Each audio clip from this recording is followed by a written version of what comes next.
we have here one of the official candidates for MIQPH 2025 representing Manila. Hi, Patricia. Hello po, mabuhay! First of all, what made you decide to make a big comeback in MIQPH? Yes, this is my third time. Siyempre, alam naman natin lahat na this is my third time. And after my 2 years hiatus in pageantry, na-realize ko po na I still have something to do with my community. And Miss International Queen Philippines is still one of the biggest platform for us to voice out my advocacy, of course, and to do something for my community, especially right now na syempre papasok yung mga bagong leaders natin. So this is the perfect time that we transgender women needs to be heard. How would you go to win MIQPH 2025? Ayan. Siyempre, ang dami ko naman ang pinagdaanan after may 2 consecutive years ng pagsali ng MIQ Philippines and after competing in Bali, Indonesia for Miss Equality World. Siguro ngayon, mas gusto ko kalma, enjoyin lang lahat, and hintayan kung ano yung mga mangyayari. Pero of course, I will always do my best naman. And Patricia, kanina nabanggit mo, you want to do something about the community. Ano yun? Ano advocacy mo? Ayun nga, yung syempre of course, we in the Philippines, transgender woman or the LGBTQIA+ community in general, we are culturally celebrated, but we are not politically recognized. So, yun yung gusto ko na sana as a beauty queen who's competing here in national pageant for trans women, may magawa ako, baka mamaya matap ko yung mga tao na pwede naman na magsagawa ng batas, di ba? Especially the SOGI bill. So, in that way, meron ang Patricia na tatatak, di ba, sa storya, di ba, ng Pilipinas. So, ibig sabihin gusto mo mapasa yung SOGI bill? Yes, of course, because this is a protection for us. Hindi to yung parang, hindi to sa pagiging demanding lang natin eh. This is a protection for us, especially right now.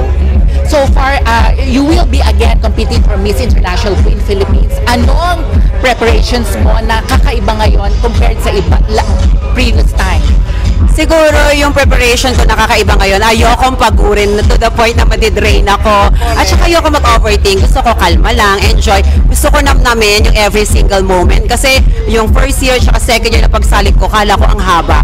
But after that, nagulat na lang ako tapos na. So gusto ko ma-enjoy lahat, namnamin ko yung every moment. So yun yung kasama sa preparation ko, to relax and don't forget to chill. Sino-sino na nga yung mga co-candidates mo dati na kasama mo uli ngayon? Isa si Miss Batangas, which is si Aiko Mission, and also the first one on last 2023, which is Michelle Bermudez and Maria Hart. Ayan po, sila yung kami mga repeater queens. Patricia, aside from being a pageant veteran, what do you think is your edge among the other candidates? Siguro yung experience ko. Kasi hindi naman madali yung pagkakadapa mo ng hindi lang isang beses, 2 beses eh. So through that, di ba, sabi nga natin, experience is the best teacher. So through that, natututo ka kung paano lumaban strategically. So siguro yun yung edge ko. How do you define success in your own field? Success sa akin siguro, lagi naman natatanong yun sa mga pageant, pero akin success is all about contentment eh. Siguro marami nagsasabi, oh bakit sumali ulit si Ann, hindi na siya nakontento. Pero contentment in a way na parang magiging masaya ka sa buhay mo by following and pursuing your dreams, kung ano yung talaga yung nilalaman ng puso mo. At pag nakuha mo, you'll be contented and start to inspire others. Final question, why you should be the best?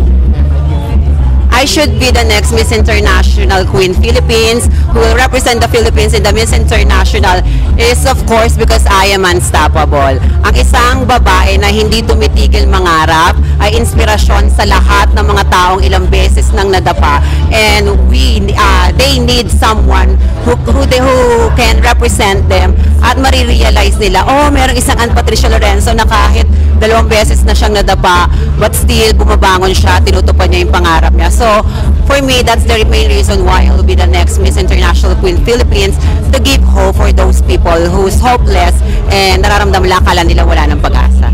And who do you think is your strongest competitor in the competition? There's so many strongest competitor. Of course, si Kirk Papiolek, nandiyan, alam natin na very veteran.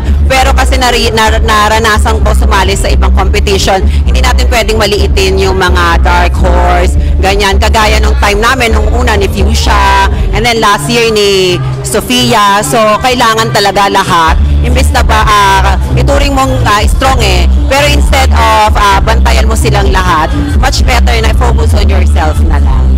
What are you looking forward for this year's Miss International Queen Philippines? I'm very happy. The main reason why I joined again, one of the main reason is because of the team right now, which is the transformation.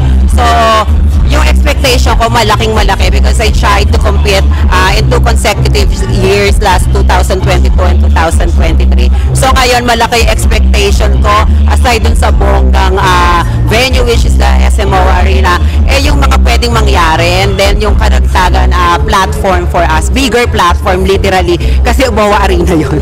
And what is your message to all the first-timers who joined this year's Miss International Queen Philippines? Ayan, girls, enjoy this competition.